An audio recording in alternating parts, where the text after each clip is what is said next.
I've been listening again to Oliver Anthony's song Richmond, North of Richmond, and I just love it. The thing about good music is that even if you don't share the worldview of the artist, they are skilled enough, or they were inspired enough in the creation, that you can feel what it is that they're feeling. That's how I get with Richmond, North of Richmond. It just covers me with chills. I forget all my Keynesianism and my fears about where populism might lead, and I just want to grab a torch and take back America from those rich elites. And I'm not even American. It's powerful stuff. It's not just the music that creates this spell. The aesthetics of the video amplify the musical signal.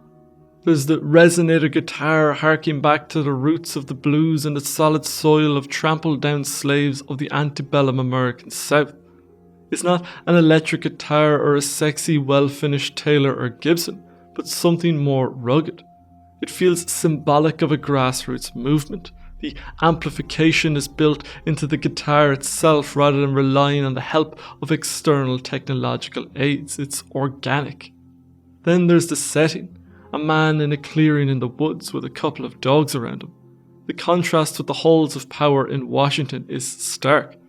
This puts us in mind of the nippy small America of the War of Independence era. It's not the neon cosmopolitanism of the 21st century big city. This is rural America, unchanged and forever true. Then there's the man himself. He's certainly not a picture of the sexy rock and roll star, never destined to be pinned on the walls of tween girls' rooms.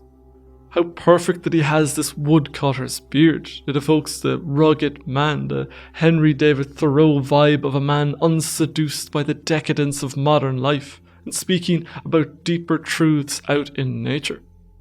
Of course, it's all a mirage. This is shot on a nice camera with amazing sound and watched on YouTube by millions of people across the world. To use the language of the godfather of postmodernism, Jean Baudrillard, this is a hyper-real simulacrum of a certain America, but it's a powerful one. It's also worthy of a lot of historical and philosophical contemplation, because this is a song that the left should love, but they hate it. And maybe that's not just to do with the humdrum workings of politics, i.e. mimesis, but also about a transformation of the left and the right in recent times. Oliver Anthony's song is an anachronism. There is a point of view from which it seems bizarre that Oliver Anthony was railed on by the left. If you were an alien who had just come to this planet, you might think that these would be natural allies. Of course, any acquaintance with the subcultures themselves would quickly disabuse you of this notion. The linguistic markers of Anthony's subculture are all over the song. Hence, you, non-alien that you are likely to feel the opposite and wonder on what planet the left might have liked this song. From a historical, theoretical point of view, there are a few reasons why Anthony's song could hypothetically have been a hit for leftists. Firstly, there's the radical undertone. The common refrain of radicals, both left and right, is hatred of the elite. Of course, the set elite has very different contents depending on your poll, with those on the leftist end of the spectrum actually inhabiting this category for their would-be comrades on the populist right. Nevertheless, historically speaking, there is a shared sense that the halls of power are utterly corrupt and in need of massive reform, if not just total eradication. The populists react strongly in this vein to Trump's promise to drain the swamps in Washington, while the leftists speak of the need for revolution because the system is corrupt beyond repair. The most powerful historical connection is between the left and the working class. This is also the defining feature over the entire history of left-wing politics. That goes for the centrist liberal left like the American Democrat Party and their working class heroes like Bruce Springsteen. And it's even more so for the radical leftists from socialists and communists to anarchists. In the case of Marx, this working class is sacred. He revered and idolized them as the bringers of the transformation of the world. So when you hear Oliver Anthony talking about selling his soul, working all day, overtime hours for bullshit pay, and about the destitution of the poor being exploited by the rich, it seems like there's a clear match here. And yet, the reaction to Richmond, North of Richmond among liberals and leftists was almost universal disdain. Some have attributed this to a major shift that has taken place in the left in the past decade, with the baton being passed from the so-called old left to the new left.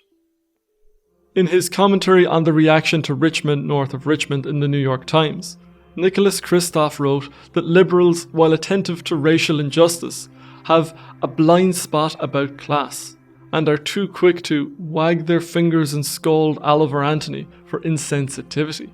Have Democrats retreated so far from their working man roots?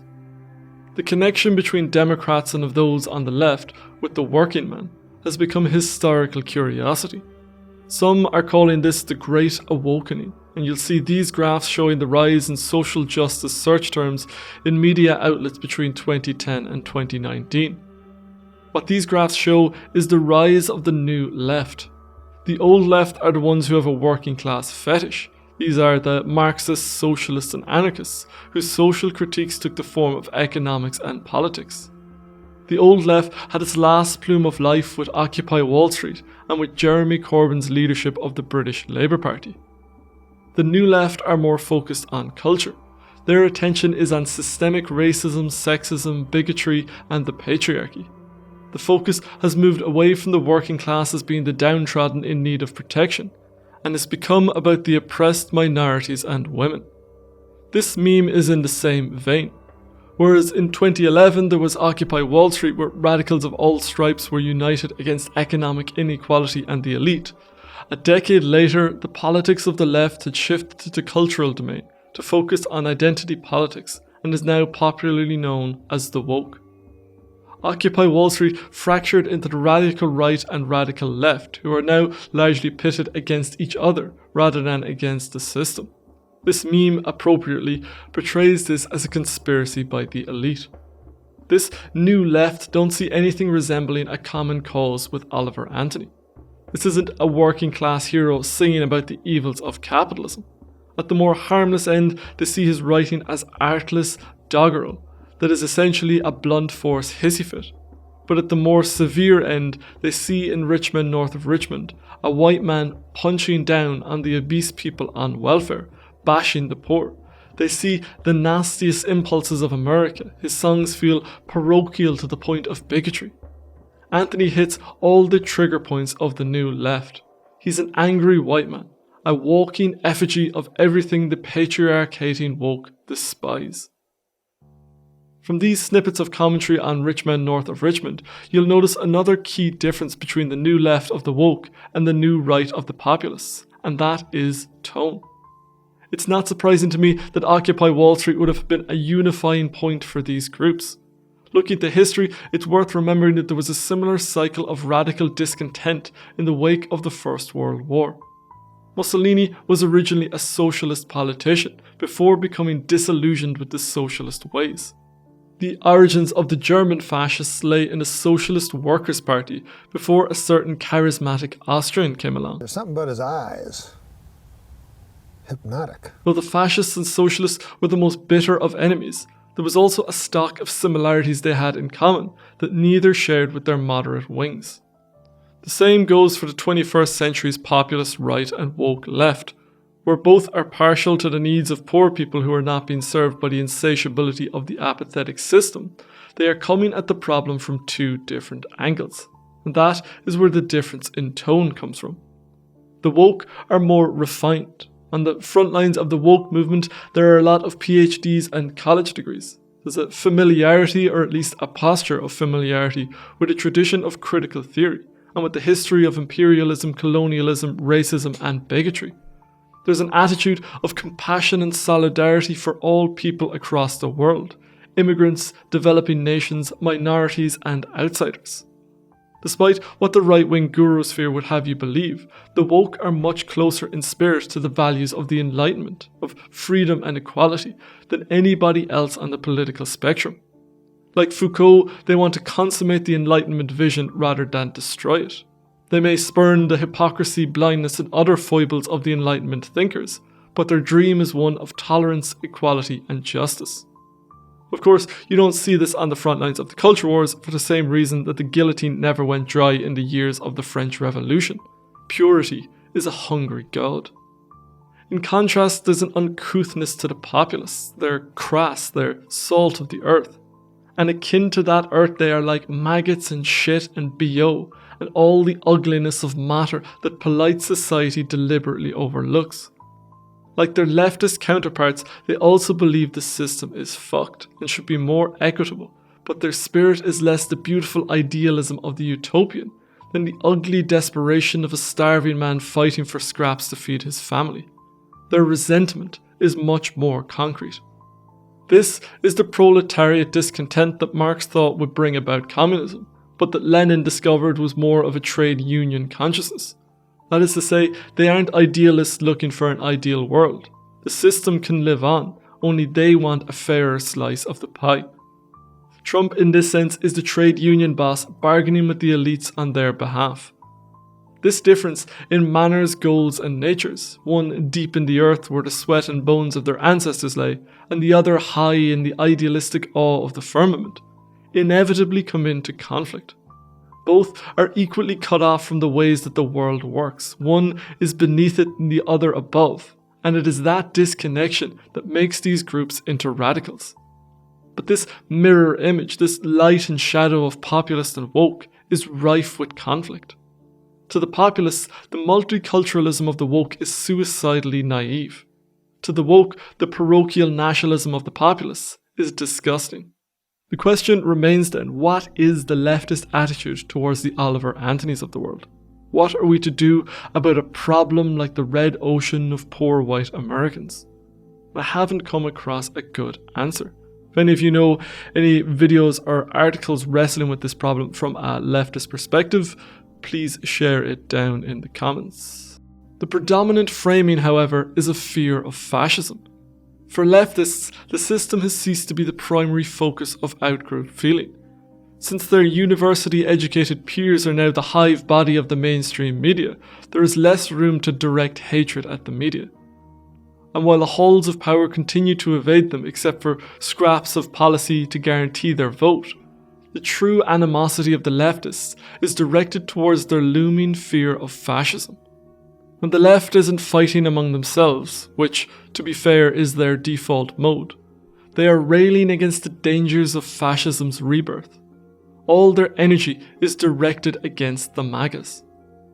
With that tension between fighting for their cause and fighting against the shadow of fascism, leftists are all out of gas. The different worlds inhabited by subcultures must also be factored in. The populists are more of a rural ex-urban phenomena of America's red ocean, while the woke are more of a blue urban phenomenon. What you end up with is a meeting between these subcultures on the abstract virtual frontline of social media, and a lack of contact with the wound of the other, with the lived experience that drives their resentment. In answer to the question then, I don't think leftists give it much thought. I don't think they are too worried about the problems of the poor white underbelly. They just want to protect immigrants and minorities from them. And I'm sure there's a belief somewhere in the back of their heads that if leftist economic policy could prevail, then those backwater poor will get what they need, if not what they want. Again, I'm willing to be corrected if I'm wrong, but it seems to me that the leftists don't interact with the problems of the populists, only with what's problematic about them. Needless to say, the inverse is also true, but then again, populists aren't known for their compassionate cosmopolitanism, but for their parochialism. In conclusion, there was never any hope for Oliver Anthony with the new left, and the old left is far too weak and quiet these days to offer any real support. And so, Oliver Anthony, instead of reminding us of the days of Occupy Wall Street when the radical left and right shared common cause, instead became more grist for the mill of the culture wars. That's everything for this episode of The Living Philosophy. I'd like to thank David Pilibosian, Sasha Canton, and all the other patrons for their support of the channel. If you'd like to get access to bonus content like book clubs, long-form interviews with creators and experts, monthly Q&As, or if you just want to support the channel and get your name in the credits like these fine people, then you can head over to Patreon. As ever, if you have any thoughts, insights, or feedback, I'd love to hear from you down in the comments. Otherwise, I shall see you next time. Thank you for watching.